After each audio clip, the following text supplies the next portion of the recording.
La película de Coco es una historia bastante querida, muy popular acá en México, ya casi se convirtió en un clásico y en general tiene unos mensajes muy bonitos. Sin embargo, eso no la exenta de que tenga su lado oscuro. Y es lo que vamos a estar explorando el día de hoy. Así que acompáñenos a los datos perturbadores en Coco. Disfrútenlo. Ya llegamos. Y esto es... Al Preli.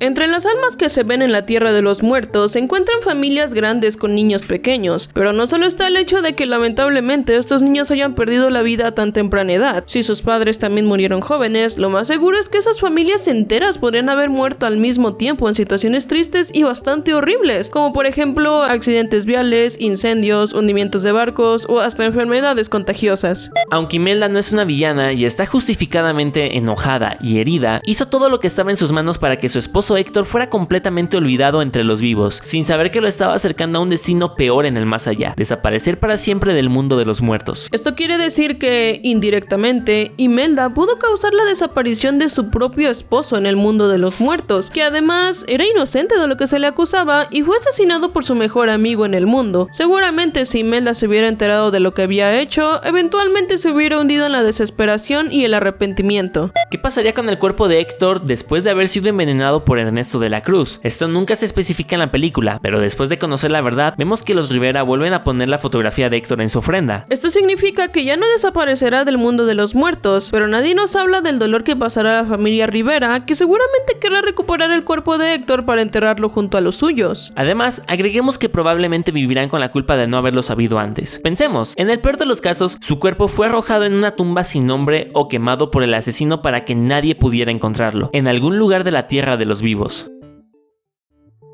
El nauseabundo pensamiento de que durante todo este tiempo, el pobre Miguel guardó inocentemente todo un santuario y admiró a un hombre que después resultó ser un mentiroso y además el asesino de su pariente. Cuando uno se entera que su ídolo hizo algo malo, es decepcionante. Pero imagínense enterarse de que asesinó a tu pariente y además arruinó la vida de los Rivera. No solo la de su esposa, sino la de todos quienes anhelaron el camino de la música, algo que estaba en los genes de la familia Rivera, pero simplemente no pudieron porque estaba estrictamente prohibido. Eso me decepcionó, pero aprendí una lección importante. No puedes contar con nadie. El concepto de la segunda muerte está ligado al hecho de que cuando la última persona que te recuerda muere, entonces tú te desvaneces porque ya no queda nadie que te preserve en su memoria. Ahora imagina ser la última persona. Acabas de morir y estás emocionado de volver a ver a tu ser querido, pero no queda nadie en la tierra de los vivos que lo recuerde, ya que tú eras el último. Entonces, al llegar, te enteras que desapareció de la tierra de los muertos en el momento en el que tú llegaste. En cierto modo, has causado la segunda muerte de una persona muy querida, a la que, por cierto, habías extrañado por mucho tiempo. Además, agrega que no tienes forma de disculparte con esa persona o corregir tus acciones. Indirectamente, por segunda vez lo has matado y ahora tienes que vivir una larga segunda vida en el mundo de los muertos sabiéndolo. Esto también es una cachetada para los creyentes del universo de Coco. Imagina que pasas toda tu vida pensando que al morir te reencontrarás con tus seres queridos y pones toda tu fe en eso. Pero cuando finalmente llegas al mundo de los muertos, descubres repentinamente que nunca lo volverás a ver, ni siquiera después de morir. Esa esperanza a la que te aferraste toda la vida se desvanece. Recordemos que en el universo de la película, los vivos no saben cómo funcionan las reglas del mundo de los muertos, por lo que es completamente imposible que alguien pueda anticipar que suceda algo así.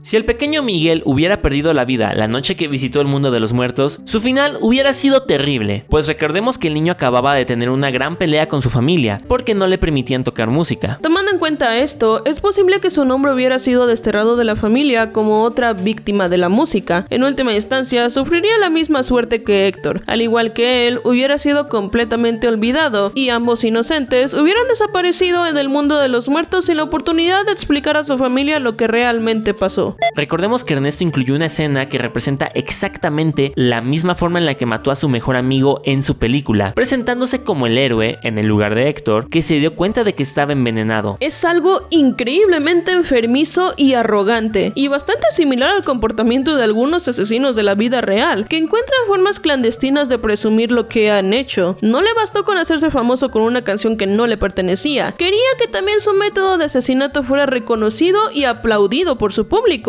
y lamentablemente lo logró. Hay una escena en la que algunos esqueletos del mundo de los muertos se burlan de Héctor porque supuestamente murió atragantándose con un chorizo, pero Héctor insiste rotundamente consiste en que murió de intoxicación alimentaria, que es diferente. Es una escena divertida, pero si lo pensamos con detenimiento, es raro que los esqueletos lo sepan. Entonces significa que alguien más tuvo que correr el chisme de que murió atragantado por comer chorizos, y creo que todos sabemos muy bien quién fue el responsable. Recordemos que cuando Héctor murió, Ernesto fingió preocupación y comentó, ¿quizás fueron los chorizos? Eso significa que Ernesto no solo mató a Héctor y le robó sus canciones, sino que también destruyó la reputación de su viejo amigo, incluso más allá de la muerte. Es lógico que Héctor también tuviera padres y en general familia, pero él nunca los ve ni los menciona. De hecho, no parece tener ningún familiar o amigo en el mundo de los muertos, siempre está completamente solo. Es muy poco probable que sigan vivos, ya que muchos de ellos son mayores que él. Entonces, esto quiere decir que fue él la última persona viva en recordarlos y por lo tanto, ¿dejaron de existir cuando murió? Esto sería muy triste, ya que de por sí Héctor no obtuvo más que rechazo y odio por parte de su familia durante mucho tiempo. Además, tuvo que lidiar con el hecho de, aparentemente, no tener ningún miembro de su familia o amigo en el mundo de los muertos con quien hablar o apoyarse. Otra posibilidad igualmente triste es que el pobre Héctor sí tenga familia en el mundo de los muertos, pero que simplemente lo rechacen o él mismo viva escondido sin querer hablar con nadie por el gran dolor que le causó el rechazo de parte de los Rivera. Es extraño que no veamos a sus padres, tíos o abuelos acompañarlo durante su estadía en el más allá. ¿No se han preguntado por qué el pobre Héctor estaba por desaparecer del mundo de los muertos al no ser recordado por la familia Rivera? Puede que sus padres ya estuvieran muertos, pero ¿no podría tener sobrinos o algún otro familiar lejano que no necesariamente fuera un Rivera que lo recordara? Es triste pensar que si Héctor estaba desapareciendo, quiere decir que además de los Rivera, ningún miembro de su familia lo podía recordar. Si nos basamos en las reglas de la película, sabemos que cuando los seres humanos se extinguen de la faz de la Tierra, algún día, todos en el mundo de los muertos desaparecerán. Es triste pensar en todos los esqueletos moribundos desapareciendo poco a poco porque simplemente ya no queda nadie en el mundo de los vivos que pueda recordarlos. En este caso, significa que el mundo de los muertos también desaparecerá totalmente cuando llegue el momento. Si Miguel no hubiera podido regresar a la Tierra de los vivos antes del amanecer, se habría quedado atrapado como un esqueleto más en el mundo de los muertos. Esto significaría que básicamente habría muerto. Pero lo peor es que su familia no se habría enterado. A diferencia del cuerpo de Héctor, que tiene que estar en algún sitio en el mundo de los vivos, de Miguel no quedaría ningún cadáver, ya que, a diferencia de los demás, él entró al mundo de los muertos con su cuerpo físico. En ese caso, la familia de Miguel no lo encontraría nunca, y si no hay cuerpo para enterrar, no hay resignación ni paz para los parientes. Sobre todo en una cultura mexicana, para la cual es muy importante venerar a los muertos desde sus propias tumbas, con más razón en el Día de Muertos. Probablemente los Rivera estarían buscando el cuerpo de Miguel por la eternidad sin resignarse y además sin encontrarlo nunca.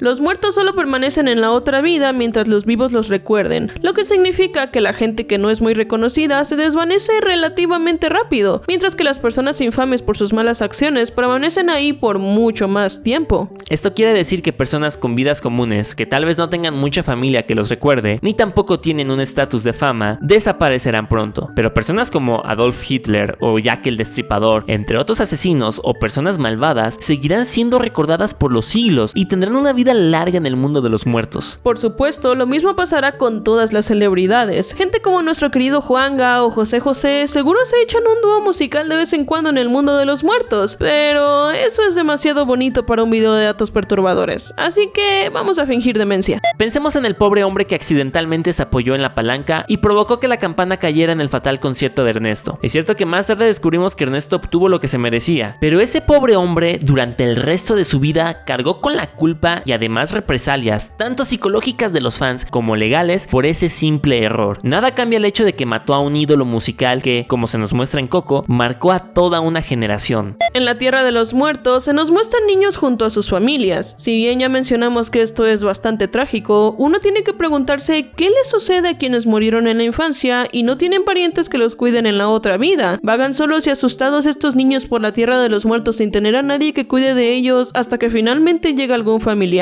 Recuérdame, es una canción bastante popular incluso en el mundo de los muertos. De hecho, podría ser más popular en este lugar que en la misma Tierra de los Vivos, ya que la mayoría de los fanáticos originales de la época dorada de Ernesto de la Cruz probablemente ya han fallecido. Eso significa que especialmente alrededor del Día de los Muertos, cuando Ernesto tiene su fiesta anual, Héctor tiene que escuchar la canción de cuna que escribió para la hija a la que tal vez nunca volvería a ver, sin mencionar que cada vez que la escucha seguramente recuerda una y otra vez el hecho de que Ernesto de la Cruz le robó la canción y además lo asesinó.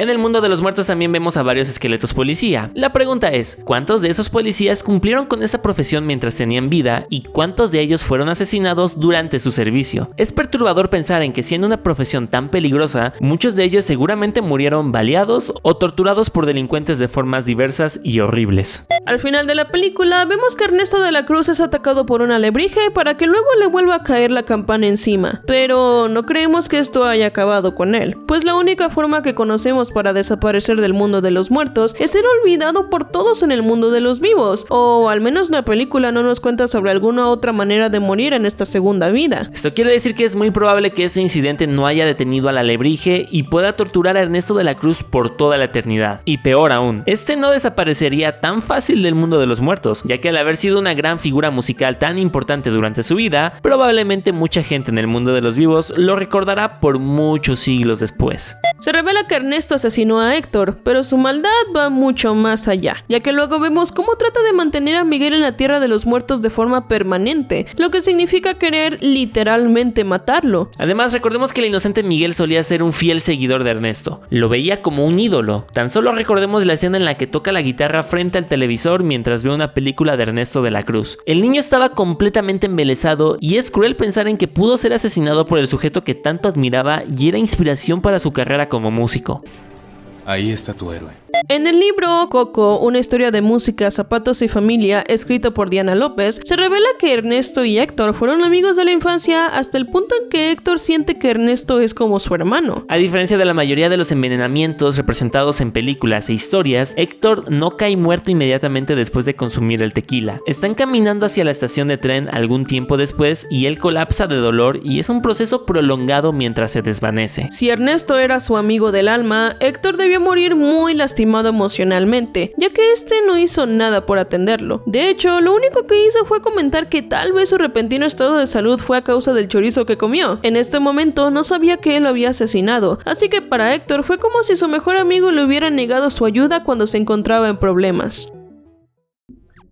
Y bueno, friendlies, hasta aquí vamos a dejar el video del día de hoy. Acá en los comentarios díganos qué les pareció este video de datos perturbadores de Coco y de qué otra película les gustaría que hiciéramos sus respectivos datos spooky. Si quieren seguir pasando un buen rato aquí en Alfreli, pues en la cara de Alfredo les dejamos el video donde hablamos del anime del tipo que saltaba con las nalgas. Aquí en la cara de él les dejamos nuestra review a la película crossover entre Coraje y Scooby-Doo. Frelis, muchísimas gracias si quedaron a ver este video hasta el final y recuerden que los queremos mucho. Adiós.